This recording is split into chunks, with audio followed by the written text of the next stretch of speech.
This is Building a Creative Life. I'm Pam Vale, a New England artist, bringing the world of creativity to your door through casual conversations with artists, creators, and everyday people, helping curious, midlife women begin their next creative chapter.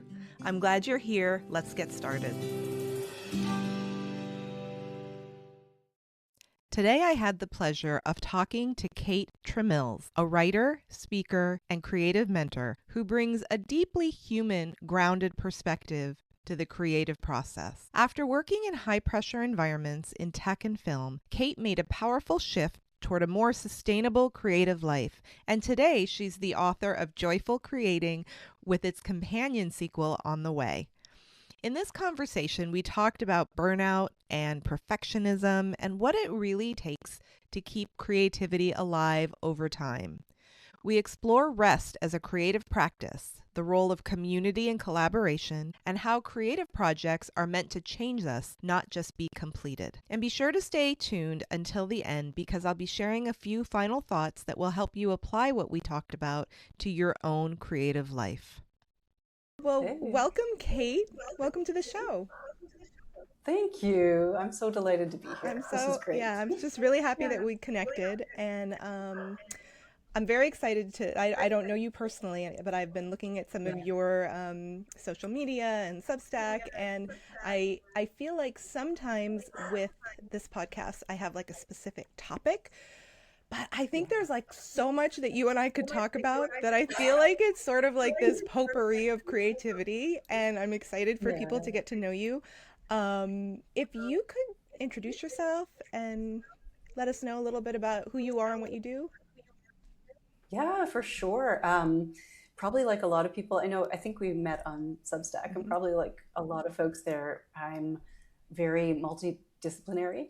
My primary love and profession is as a writer. So I've been a screenwriter in the past, a magazine writer. I've done lots of different kinds. And lately, in the last decade, actually, I've been an author, a fantasy author, and also my first nonfiction book came out in October. So that's super exciting. Yeah, and then I do consulting as well, but that's a whole other conversation. I think we'll be talking about the creative writer side a lot, and I love it. It's truly my passion, and the latest book that I put out is all about the creative process and keeping it healthy and happy and joyful. Yeah, I can't wait to get to dig into that, and I want to hear. There's a lot of things I have questions about that, and I know that your story, you sort of came from like another industry and you had some burnout, right? And then like Yeah. it pivoted. Could you talk a little bit about that? Like most of the women that I speak to, or the people that are listening, might be sort of emerging creatives or might be thinking of making a shift or exploring things. So I would love to hear that part of your story a little bit. Yeah, so I would say there's at least two industries, probably more, but at least two industries that I was part of that really is, I mean, you might hear the phrase these days that's like burn and churn. So they have a real approach of, push, push, push, burn, burn, burn, and then they're okay with burning people out and replacing them. And so the two main industries where I experienced that were, one was the high tech industry, where I did lots of consulting, and then the other was the film industry, where I was a screenwriter and a TV writer and had the agent in LA and the whole bit. Which, just the one thing I wanted to say is I loved that both of those industries were highly creative, highly exciting. Like there was so much adrenaline to it, and I think that was the part. Well, mostly the people I loved and the creative part of it.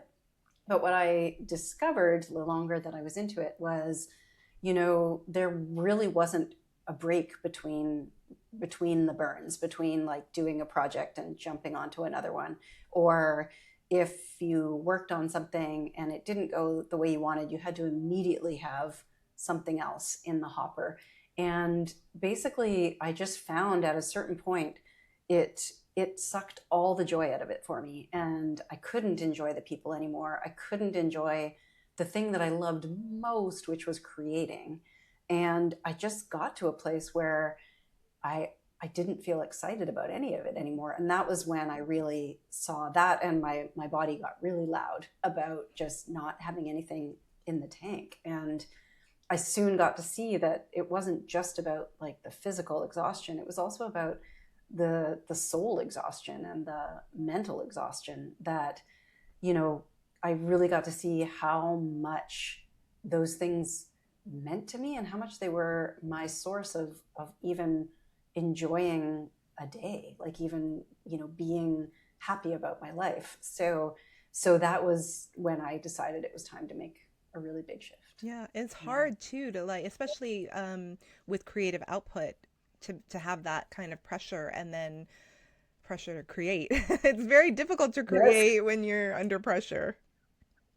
Yes, it's really true. And you know, you, especially, it's like, it's almost this law of diminishing returns. Like if you just keep pushing, keep pushing, keep pushing, and we're just barely as a culture, at least in North America, coming, and in the UK, I think, coming to a place of realizing, you know, that rest is productivity. Mhm. Like you need, just like the seasons, we need winter, we need rest in order to actually feel excited for spring again. And that was a huge shift for me. Like, and I still find I have to be really attentive to it because the predominant culture doesn't really praise that Mm-mm. or even accept it as like something that we should be doing. Right. I So feel like the yeah. expectation is to just be busy and keep going. Yes, totally. And Totally. And why aren't you, oh, you had a week off for vacation, why aren't you feeling better now? Like it's kind of, yeah. because we don't actually take that week off either. I think, I don't So know. true. Yes, And I know so true. I had read where you had talked about a little bit about competition too, and how that in the industries you were in, I grew up in the entertainment industry because of my dad, and so I'm very familiar with that industry. And while it can be very creatively, inspiring and collaborative and all these great things, there's a whole other like sub level of this because there's a lot of competition and Yes. yeah, the competitive nature. So Yeah. that can definitely affect creative output. It really does. It really does. And also like competition with um with this outside pressure of like almost what's fashionable. And I know that can happen in the publishing industry too, but like, oh, this year it's really fashionable to do horror movies. And if you're not a horror writer, you suddenly feel like, oh my gosh, like that's it for me. I can't, like that's, yeah. And then conversely, if thrillers are big and you're a thriller writer, that's exciting, but also then, you know, yeah, there's like far more writers than there are gigs, and Yeah. like way more in that industry. And so it's really sad because the people that you admire most, the people that you actually really want to hang out with, they end up being your primary competition. Mm. And I was very blessed that I created a writers group where we understood that. We understood that, you know, ultimately we were each other's competition, but we really were rooting for each other and really wanted to support each other to become the best writers we could Mm. be. And that was a pretty special mix of people because, you know, a lot of, because there's just so like so much competition for so few jobs. And I still feel like I'm actually kind of um, repairing and healing from that, and you know, finding the people who really really believe in collaboration Mm-hmm. like you, Mm-hmm. where it's like we're going to bring creatives together and know that we're lifting each other up and that it's a win-win Yeah. scenario.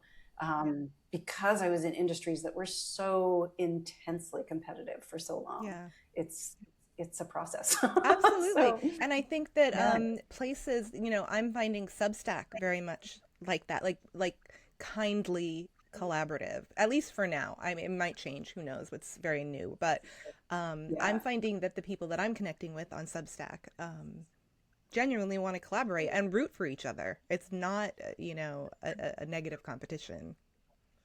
Yeah, 100%. And it's been so, I'm so glad. I only found it, well, I only joined it early this year Hmm. in 2025. But a friend had actually mentioned it to me like a year or two ago, which is so funny that it took me a while to get on there.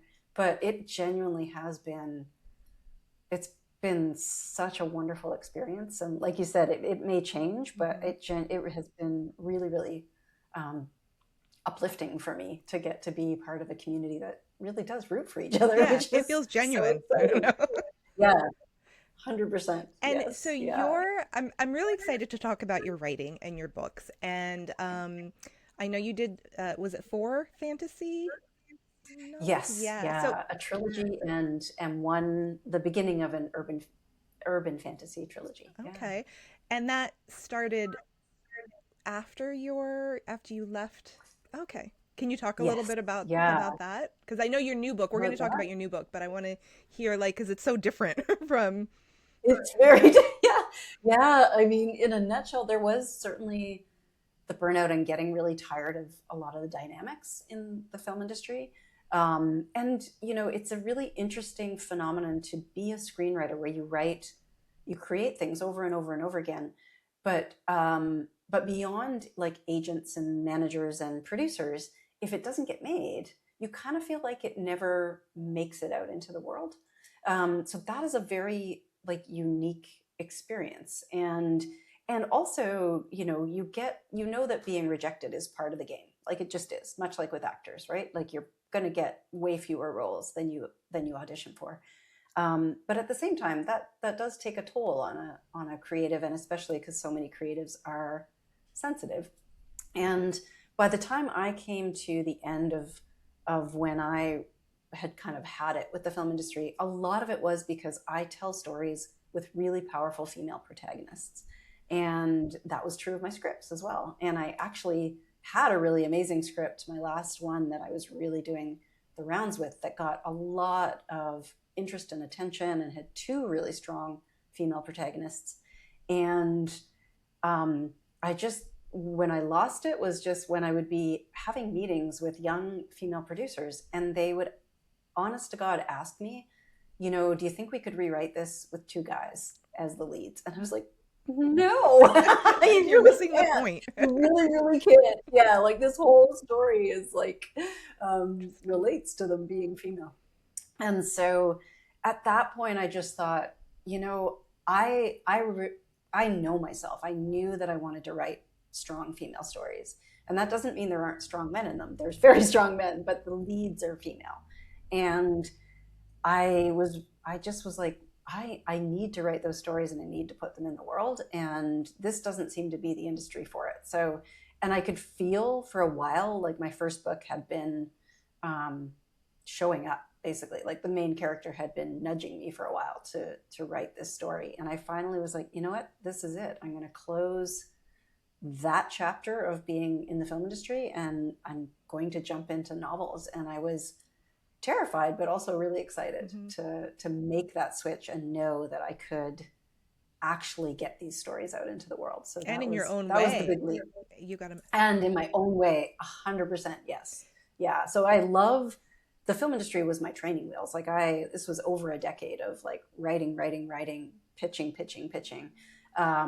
which really taught me like the ins and outs and everythings of storytelling. And I'm forever grateful. It was really my master's or PhD in storytelling. And, I love writing novels. I love it. I love writing series. I felt like somebody finally just opened the gates and I could tell the stories I wanted to tell. So, yeah. So I haven't talked to someone who wrote like a series like what you've done. And I'm so curious as to a little bit about the mechanics of it. So like number one, do you have like the whole range in your head when you're writing, or do they come individually? Like when, like how does that work? I think it can work differently. Mm-hmm. For this trilogy that I wrote, they came individually, Okay. and for the next one that I'm writing, there is going to be a little bit more planning behind the scenes before, but like before I dive in. But with this one, I knew it was really interesting. Like a big part of the creative journey for me, it was also trusting the characters, trusting the protagonist, and because when you're screenwriting, there's a lot that's like structured out ahead of time and then you write. I mean, some people might just dive in, but I really liked having what they call a step outline where you map out the different scenes and character arcs, things like that. And with this series, book one and book two, it the story was really showing me like what needed to happen. And then interestingly, book three, for anybody who's writing a trilogy, is kind of like when you get to book three, it's like you're writing all three books in one. So it's a lot more intense because you're bringing you're bringing the story to a conclusion in a way, or at least you're to this conclusion. And so there's a lot to go back and make sure that you're tying things up and you're bringing it to a satisfying end. And so that was, in a way, I don't want to say we were lucky that 2020 we were all locked down, but basically I was like, well, this would be the time to do this book because there was actually quite a bit to the third book Very interesting. that was very different than writing book one and book two. Yeah. So yeah, Do you yeah. write on a computer? Do you write longhand? How do you write? I write on a computer actually. Yeah. Yeah, I think with post screenwriting, I just was so trained. I am kind of teaching myself to dictate, so that's kind of fun. But I do find, yeah, I do. I if I'm brainstorming ideas and I'm like if the characters are talking to me or if I need to, then I will put pen to paper because that's I'll go out to a cafe and just like let it flow through me and then I bring it onto the computer for sure. And with your new book, it's so exciting that it just like Yeah. came to fruition. Like I mean, it just kind of came to a head. Can you tell Yeah. us a little bit about that? Because it's definitely a topic that will resonate with people listening. Yeah. Oh, I love that. Yeah. So it's called Joyful Creating: How to Stay Inspired Without Losing Your Spark. Beautiful So cover. that's I love the cover. thank you. Yeah. Um, and very much comes from like my own practices, my own stories, my own history, and is really structured to take you from a place where you know I've started many times, and I'm even in that place right now where I'm pretty spent. Like my well is pretty empty. And so I really designed the book that each chapter would walk you through replenishing while you're also kind of learning, or in my case retraining myself to understand that like in cultivating your inspiration and your joyful spark while you're in the creative process is a much healthier way to sustain your creativity and to feel enthusiastic about your creative projects instead of doing the cycle that I did for years, which was like a crazy adrenaline burnout crash, crazy adrenaline Hmm. burnout crash. And this way it really is meant to be a soul companion so that while you're creating, you're remembering and learning to really tend that flame. And so that is the idea of not losing your spark, staying inspired while you're writing a novel, designing architecture diagrams, building a business. Like there's a lot of things where the external forces might give you the impression that you have to just be on all the time, not rest, not do the things that are actually going to remind you why you love what you do and that you get to feed that flame while you're putting output. So I think of it as kind of the inflow. This is the book that's about the inflow, and then in the spring there will be the sister book or the partner in the series that's all about the producing. So Mm. yeah, so it'll be joyful making: how to stop overthinking and start making magic. So Wow. that'll be the book Oh, that I goes love with that it. little like preview that we got. That's awesome. And it's Yeah. such a kind and what a lovely way especially I love that they're separated because I think for some people I Mm-hmm. think that that's a really accessible method to have these two concepts, especially someone who's kind of new to creating or maybe hasn't done it in a while. I think having them separate, that's amazing. It's a beautiful thing. And I also think that your view of a more balanced, steady version of creative expression is really lovely too, and one that's not always shared. It's not always talked about. Mm. I have seen, and I do it myself too, is like what you were talking about is like all or nothing, right? Like, I am like deep in something and it's like hardcore, and then I'm like done, I'm spent, and I have to recover. And then it's like that cycle. And I feel like um, looking at it more as a way to simultaneously take care of yourself while you're creating or while you're refueling or is just such a great thing that I don't see people talking about a lot. Do you find that? Oh, I do Yeah. find that. Yeah, I find it still kind of not fringe, but like Mm. it's still I think thought of as like a luxury or when what I really experienced is that it's not if this is and I'm coming from a place as somebody who really um, does like this is essential to my income as well. Like this is essential to who I am first and my joy in life. And I really do talk about that in the book as well, where it's like, you know, it's not just about feeling physically and energetically burnt out. It's also about just feeling like defeated Mhm. and empty. Like when I'm really empty, when I would go through those cycles, like when I left the film industry, I was very burnt out and I actually was doubting if I would ever write again. And that was a really, really hard and heartbreaking time for me because expressing creatively is a huge part of who I am and a huge part of just my happiness in life. And so to actually be in a place where I didn't know if I would ever do it again is like speaks volumes to how much how little I had left in the tank and how much I had let it kind of run me Yeah. down. And so yeah, I do find it really fascinating. I don't find it confusing, but I do find it fascinating that not as many people are talking about this. And I think some of that is because we do have industries that are very really expect people to be going not even 5 days a week, but 7 days a week, Absolutely. and yeah, yeah. And So I think, no, go you ahead. go.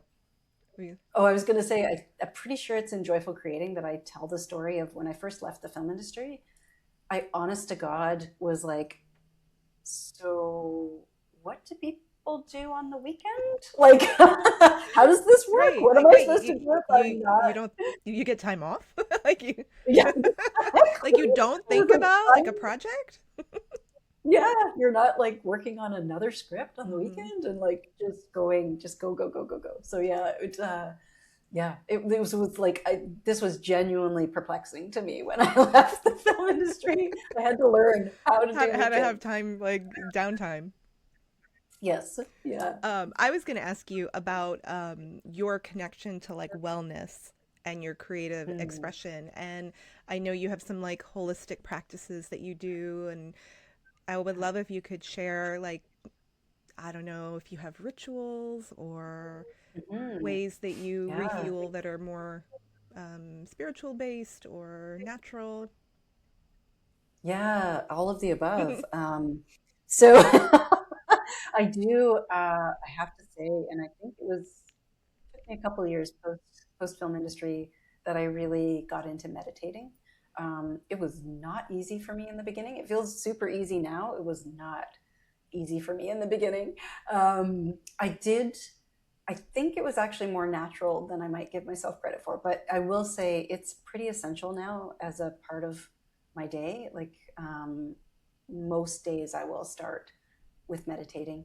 And a lot of it is because, especially when you are really creative or your mind is always going, I needed something right from the start of the day that was going to ground me and remind me that it's fun being a little hamster, but honestly, there's a bigger picture and there's a bigger me, and so meditating is a huge one, um, and journaling for sure. I don't do it every day, but I have found it's a great place for me to clarify what's going on and to just clear it out and then get to the aha kind of moments. So those, and then I talk about in the book, we kind of start off in the first chapter to a concept that I call joy dates. And it's very much inspired by Julia Cameron and her artist dates. I just found, for me, there was, because of the name artist date, I always felt the pressure that I was supposed to be making something. And so I leapt forward from that to a concept of the only the only sort of rules for a joy date is I really encourage people to do it solo for the first little while, because it's meant to be something that really feeds you and you don't have to negotiate with anybody around. And secondly, that it fills you with joy. So, I mean, it's going to sound hilarious, but one thing that I love to do is just get in my car and drive, and not necessarily to run errands, but just to like explore and look around and go stop at a store I've never gone to and just give myself kind of adventure leeway, and see what shows up, so that I have free, unstructured, nobody else is telling me where to go time kind of thing. And there's so many versions of joy dates, and I give some examples in the book, but that has become something, honestly, that I have to remind myself to do regularly, because it's way easier for me to get into the production loop, basically. So, um, yeah, and I mean, I will pull tarot cards. So if I'm feeling like I need insight into what's going on in a specific time. If I keep feeling like I'm kind of either stuck, or I just need to feel like somebody else is like, that I get inspiration or I get a clue as to what my next step is. That that's really helpful for me. Plus, there's so many beautiful decks. I find the art really inspiring. I am not a visual artist at all, so having that is like really delightful for me and feels very playful. Yeah. So I have some tarot cards that I use too, and they're specifically for creatives that another artist friend of mine gave me that are wonderful. I'll send you the information. I can post about it in the show notes. And I will also yeah. post all of your information in the show notes so that people can Oh, find great. you and everything. I love the idea of the solo dates. I think that's a wonderful thing. And yeah, I also feel that like the task of them bringing joy, like I am all about joy and beauty as far as like being a Mhm. creative, right? Like you just came back from a trip. Travel for me, same thing. You know, I just want to see beautiful things and like fill myself up with all of that. And so I think that's a really great takeaway. And I think keeping it simple, like what you said, you can just go for a drive. Just go somewhere you've Yeah, never that doesn't been. have Go to to a be. coffee house, you know, and sit with a Yeah, book or whatever. Just look at people. People watch. yeah, exactly. Eavesdrop. It's really Yeah, fun. right. Um, Exactly. Doodle in your journal, like if it's, yeah, you don't have to, like, even with journaling, I'm like, you don't have to like stream of consciousness. You could just No. like sit there and doodle and let things flow into you. Yeah. And yeah, When yeah. you meditate, I know a lot of the people that I talk with, that's part of their like regular ritual as far as their creative replenishing or grounding. Could you talk a little bit about how you meditate? Because I know for some people it can seem out of reach. It can seem, you know, like Mm. something other people do, but it's not, it doesn't apply to them. Hmm. Yeah, for sure. I will take it for like as the day comes. So there are days where I'll do a longer time. I typically only do between 10 and 20 minutes. If I only have 5 minutes, it's better than me not doing it, is kind of where I come from.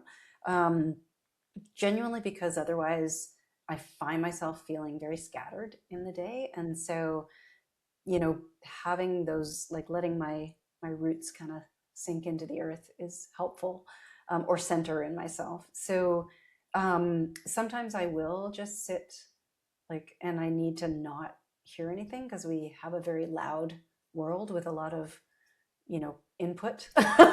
so so sometimes I will genuinely just sit in the quiet um, and just kind of breathe and be in my own heart. I find for me, and again, this might speak to my having been a screenwriter for so long, but visuals really help. So even if I'm not listening to a meditation, just even picturing like a light shining out of my heart or something gets me into it faster. But I do sometimes use apps like Insight Timer, which has lovely, lovely meditations and so many talented people on there.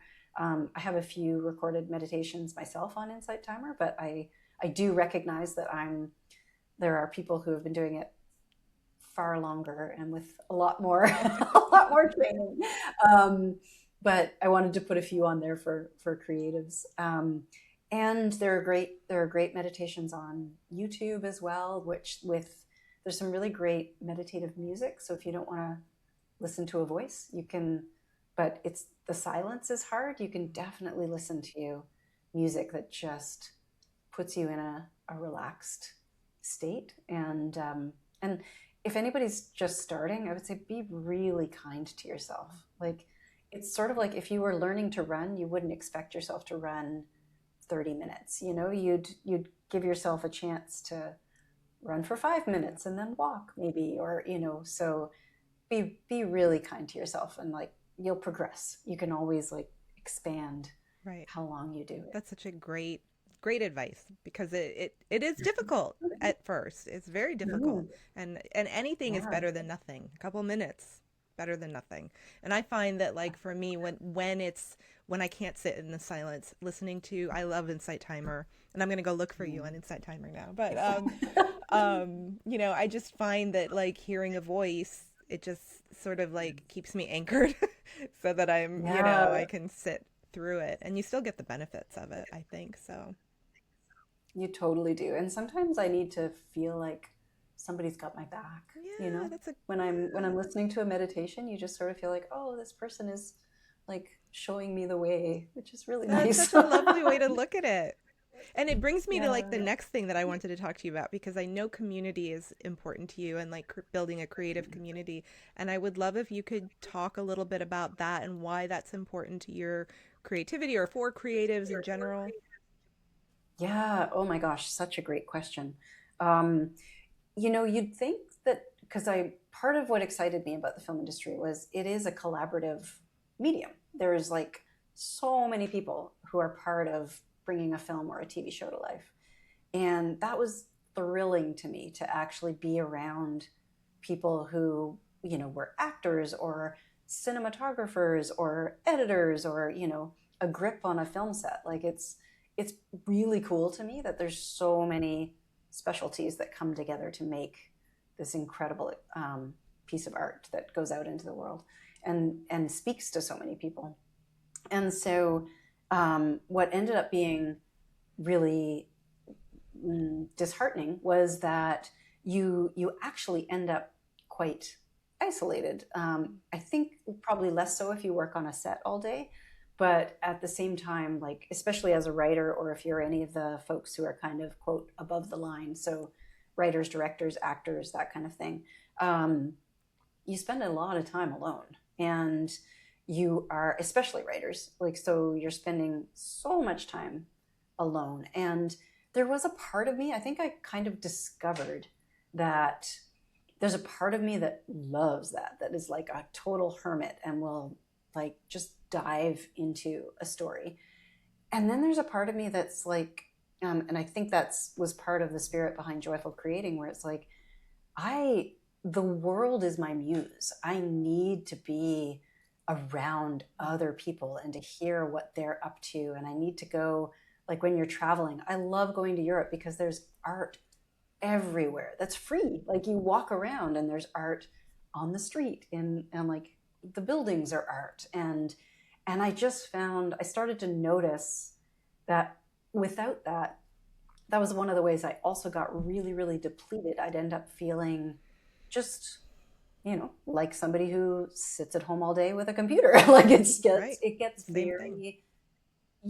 gets very lonely and very, and I think I got to the place where I realized, I understand healthy competition. I think that's super fun and can be very inspiring to keep going. And then there's, destructive competition, which, just steals your self-esteem and your confidence, honestly. And so being around other creatives and knowing that really, like, you share this amazing desire and this amazing experience and you can get so much from each other, why would we not cultivate that? Why would we not want to cheer each other on? Like, I watched that on Substack where it's like people are so lit up by like the smallest drop of encouragement or the smallest kind comment, and I'm like, it just shows like how much I really believe in appreciation and how much that matters, especially in a world that can be very mean. And Yep. yeah, And I feel like a yeah. lot of young people are like trending towards that. I think that this trend of like slowing down or embracing being multi-passionate or highly sensitive or whatever those like buzzwords are, I feel like a Mhm. lot of young people are starting to like migrate towards that or towards community or towards like creative communities. And I think that's a really great thing for the future. I think it's good. And I also see Mhm. people like a lot of the women that I speak to are like midlife and beyond, and like they're kind of reawakening to that, like we had this whole cycle of like churn and burn kind of thing, or expectations or whatever, even just something simple like raising a family or starting, having a business or whatever it is. And I love that there's this trend towards Mm. that. And a place like Yeah. Substack. I'm sure there are other places too where it's like that, but I love that it's sort of coming around. Yeah, I agree. I think that's so exciting. And yeah, why not? Yeah. Like, why not start that way? And like you said, the multi-passionate thing too. And I think, I think that's genuinely a reality of I actually think it's both a reality of the artistic industries and creative and entrepreneurial Mm-hmm. industries. Um, but also I actually think, I don't know that there's that many of us who really just want to do one thing. Like, I think we live in a world where people have multiple Mm, interests and multiple like ways they want to express, and I think that's actually really exciting. I agree. So yeah. I totally agree. When when you were writing Joyful Creating, did you, because I'm assuming that the process was very different from writing your fantasy novels. I don't know, but did you go through periods of like imposter syndrome, or did you have like creative blocks, or did it Mm. just like flow out? Oh, that's so good. It was definitely different from writing fiction.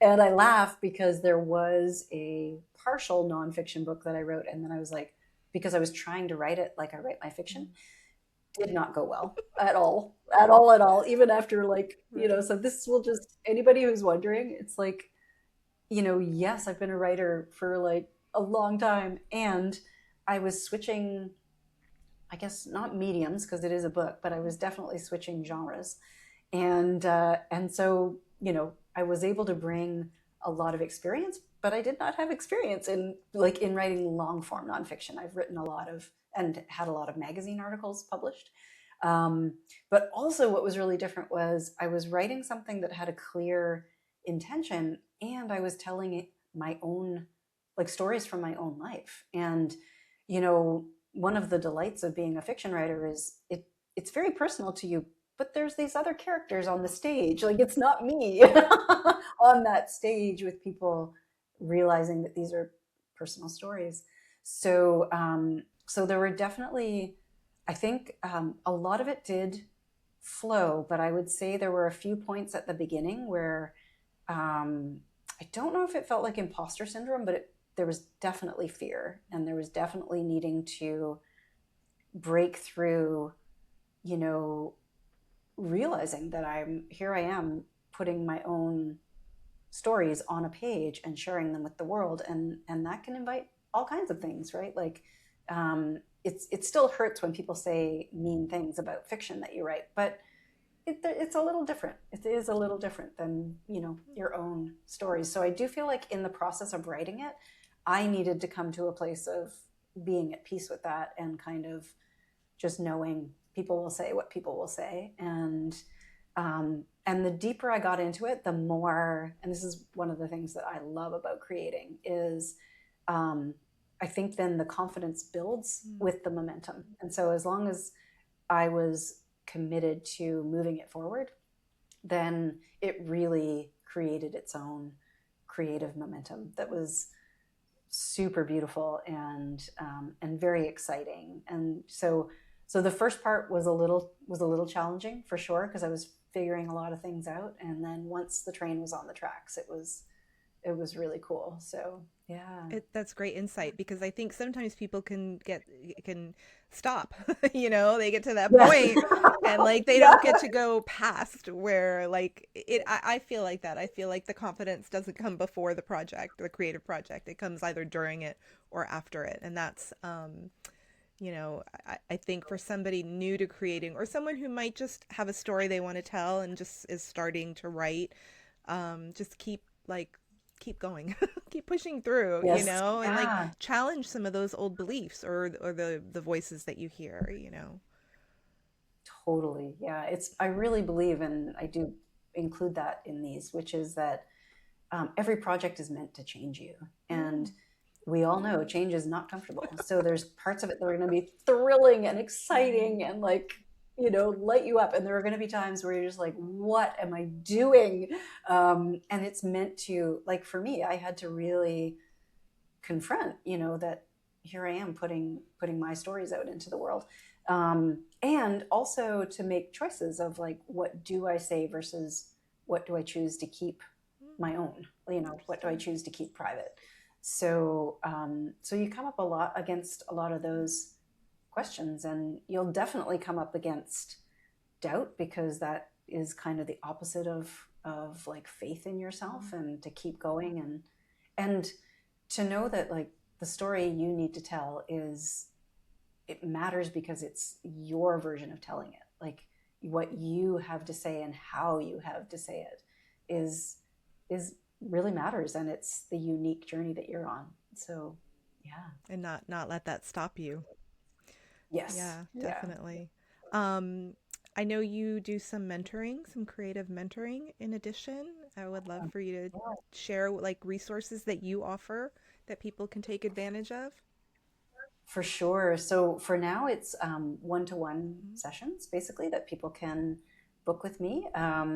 For now, probably direct message, on Substack or Instagram. But as of next week, I'll have it live on my website, which is great.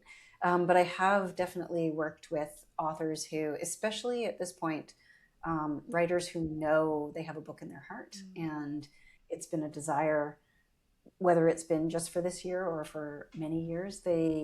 They work with me. They come and do one session or multiple sessions in order to sometimes break through that first block that we all come up against when we're starting something that's, we care about and is also kind of scary.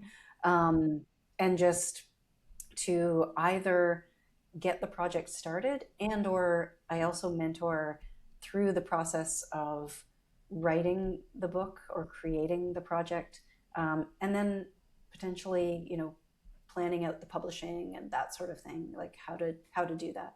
But very much, breaking through those blocks that come with doing a project that you really care about. And then there's of course, the part that we all come to, where you might be 25% or 50% into the project, and there's always a point where you want to give up, or you think you should give up, or you like, or you're stuck in terms of like how far you've gone, and maybe you're questioning where you should go from here.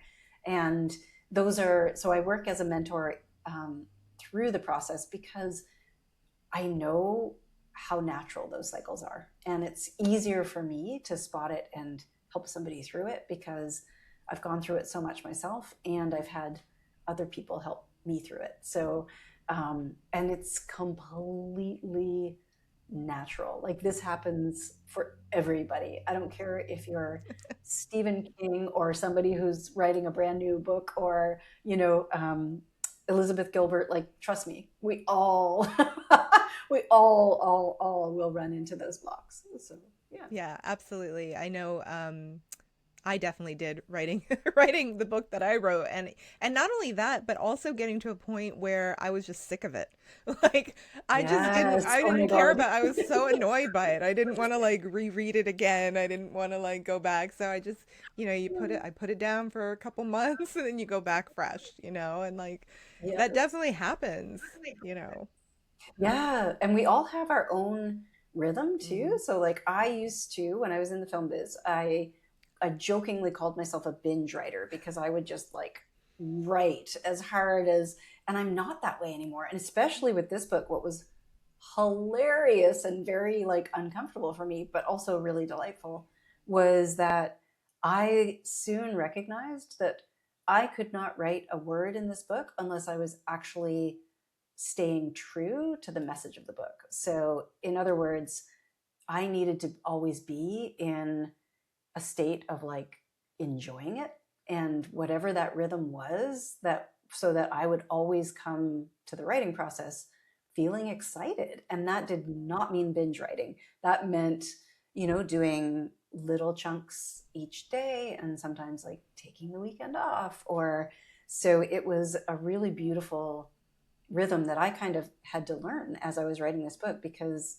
I really believe, like, at least the way it's worked for me is every book has something to teach me, and this one was teaching me that it had its own rhythm, and I was going to have way more fun if I respected the rhythm of this project and not try to force the rhythm of a former project onto it, and a former Kate for that matter, because I was a different Kate coming to this. So Which shows yeah. you that you're, especially with creativity, I've noticed that throughout my career and on my personal projects too.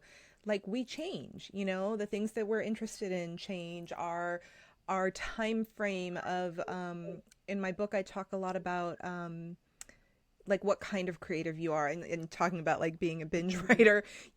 Some people want instant gratification. I've interviewed people who have projects they work on for years, which for me sounds like death. Like I wouldn't want to do that. But then it's like it just there's these cycles, and like it can change, and it can change from one project to the next. Like your book, you might have really enjoyed taking your time and doing that, and then maybe you'll have another project that you'll want to power through, and that's Yeah, fine to have it be different. that's so true. Yes, because my first novel I wrote like whoosh. It was just, oh my gosh, it was, and I part of it I think is because it had waited so freaking Mm. long for me to actually write the darn thing, that I think they were like, okay, we've got our attention. Everybody, Everybody together. everybody get on the page. Yeah. So Very cool. yeah, Well, is there anything else that like we didn't cover? I think we'll probably have more conversations in the future. But I would yay. I would love to know if is there anything else that you would like to share that we didn't talk about? Oh my gosh. Well, I think the one thing, so just again, creative process. When like we talked about the two books, so Joyful Creating, which is about inspiration and inflow, and then Joyful Making, which will be about the producing and getting things out into the world. Originally, it was one book. And then there was a point where I realized these are actually two different problems or two different desires and potentially two different readers, although I do think a lot of creatives will understand both of those cycles because we all go through both. And so that moment was scary for me actually, and then was just revelatory. And I was like, yes, because I find when I talk to folks, they might be like me, where the bigger challenge is making sure that you're tending the flame and you're not just driving yourself to burnout. And then there's like, I have dear creative friends who have 10,000 ideas and they're terrified to put them into the world. And so that's the overthinking and not kind of getting it out there and getting past the, perfectionist thinking kind of thing. So I love that they ended up being kind of what I'm calling sister books. Like they're kind of twin sisters that are designed, whichever one is maybe your lead struggle. One of them will suit you more, but there's definitely, we all we all wrestle with both. I So, definitely do that. Yes, absolutely. Even, yeah, professional writers, professional artists, it doesn't matter. It's a very universal theme. yeah, yeah, I Definitely. agree. Well, thank you Yeah, so much for joining me. I'm my glad that we got to pleasure. meet finally, and I knew that we'd have a lot to talk about, and I have so many more things I want to ask you about, so definitely another time. I would love that. Yeah. I would love that. It's been a true joy. Like, this has been delightful. And I know we've wanted it to happen for a while. Yeah. So I'm really grateful. Thank you. Yeah. Thank you so much. Okay. My pleasure. As we wrap up this conversation, I want to sit with something that Kate said that I keep coming back to. That creative work isn't meant to extract from us, it's meant to be in relationship with us. So many people I talk to are tired, not just physically, but creatively tired. They love what they make, but somewhere along the way, it started to feel like pressure instead of pleasure. Obligation instead of curiosity. And what I appreciated so much about this conversation is how clearly Kate named that burnout doesn't come from caring too much. It often comes from caring alone. Creativity needs space, it needs rest, it needs community, it needs room to breathe. I love how Kate talked about rest not as a reward, but as part of the process. Not something you earn after you finished, but something that actually makes finishing possible. That's a reframe so many of us need, especially those of us who were taught to push and prove and perfect. Another thing that stayed with me is this idea that creative projects are meant to change us. We're not supposed to come out the same on the other side. And when we expect ourselves to stay unchanged, to be endlessly productive, endlessly polished, that's when perfectionism sneaks in and joy quietly leaves. What if instead you allowed your creative work to teach you something? Something about your limits or about your desires, about what kind of support you actually need right now. And finally, the emphasis on community. Creativity thrives in connection. It doesn't mean collaboration has to be loud or constant, but it does mean not doing everything in isolation. So if you're listening to this and feeling a little worn down, I want you to hear this clearly. You don't need to quit. You might just need a different rhythm, more joy and more care and more permission. Creativity isn't something you have to conquer. It's something you tend. And I hope this conversation gave you a few new ways to do that.